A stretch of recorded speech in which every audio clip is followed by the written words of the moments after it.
Australia dengan NIM 230311056 dari Universitas Islam Ahmad Dahlan Sinjai dan juga dari Prodi Perbankan Syariah.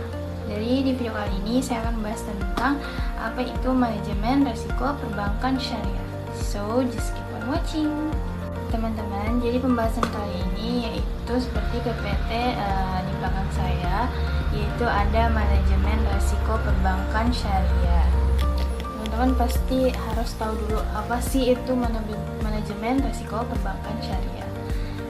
Manajemen risiko perbankan syariah yaitu adalah serangkaian metodologi dan prosedur yang digunakan untuk mengidentifikasi, mengukur, memantau, dan mengendalikan berbagai jenis risiko yang muncul dari kegiatan operasional dari bank syariah. Nah, itu tadi apa sih itu manajemen risiko perbankan syariah. So kita next slide kedua, yaitu mengapa penting bagi perbankan syariah. Karena untuk menjamin kesehatan dan kinerja bank, melindungi data nasabah, memastikan kepatuhan terhadap prinsip syariah. Maksudnya itu dalam mengapa penting untuk memakai dengan prinsip-prinsip perbankan dengan syariah itu karena berlandaskan dengan prinsip dasar Al-Quran, Sunnah, dan meliputi tauhid, ta'awun, dan keadilan. Itu tadi, dan selanjutnya kita akan next ke slide selanjutnya, yaitu jenis-jenis resiko perbankan syariah. Yang pertama ada resiko kredit atau pembiayaan, yaitu resiko kegagalan debitur atau nasabah dalam memenuhi kewajiban. Contohnya itu kayak pembayaran kepada bank, ini adalah salah satu memang resiko yang paling sering dihadapi. Dan yang kedua ada resiko pasar, yaitu kerugian yang disebabkan oleh perubahan kondisi pasar seperti fluktuasi harga, nilai tukar, dan suku bunga. Dan yang ketiga ada resiko likuiditas, yaitu resiko ketidakmampuan bank dalam memenuhi kewajiban yang jatuh tempo. Dan yang keempat ada resiko operasional, yaitu resiko kerugian akibat kegagalan sistem internal, proses atau faktor eksternal, dan resiko ini signifikan bagi bank syariah yang mungkin masih baru dan memiliki personel yang berpengalaman. Baik, itu tadi jenis-jenis resiko perbankan syariah. Dan yang selanjutnya yaitu kita akan membahas tentang resiko spesifik perbankan syariah ini dalam hal secara spesifiknya, yaitu yang pertama ada resiko pelanggaran dalam prinsip syariah, dan yang kedua ada prinsip krusial Dewan Pengawas Syariah, dan yang kedua ada resiko investasi, yaitu potensi kerugiannya itu akibat investasi misalnya dalam instrumen keuangan syariah, dan yang ketiga ada resiko imbal hasil, yaitu resiko kerugian akibat perubahan tingkat imbal hasil, terutama pada akad bagi hasil mudarabah dan musyarakah.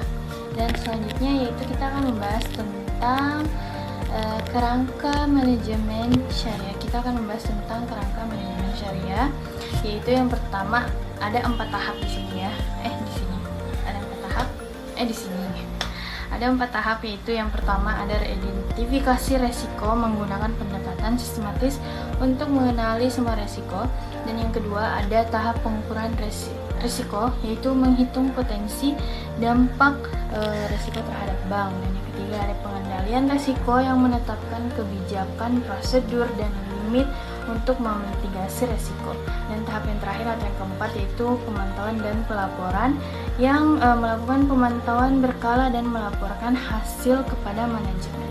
Baik, itu tadi kerangka manajemen risiko. Itu mungkin dasar-dasarnya, mungkin masih banyak lagi, tapi itu ada 4 tahapnya. Dan yang selanjutnya yaitu ada peran DPS dan OJK.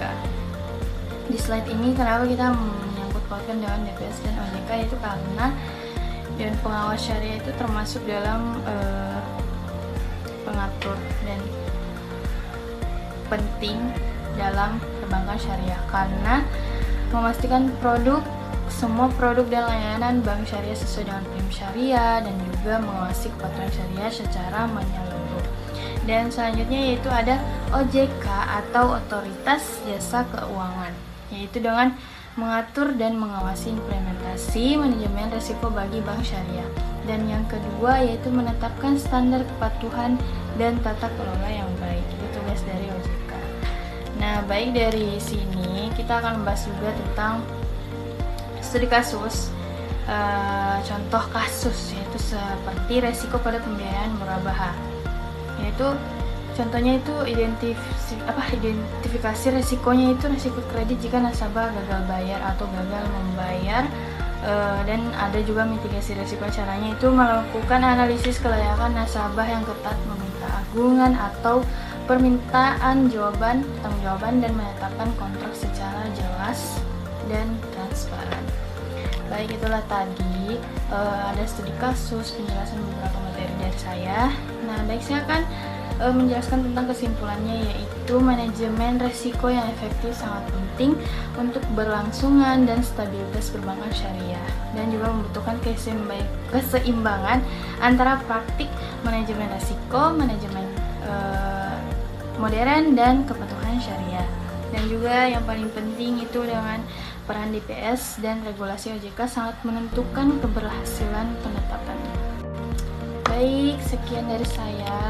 Terima kasih. Mohon maaf bila ada salah kata, mohon maaf bila ada kekurangan juga. Terima kasih. I hope you enjoyed this video. So, see you next time.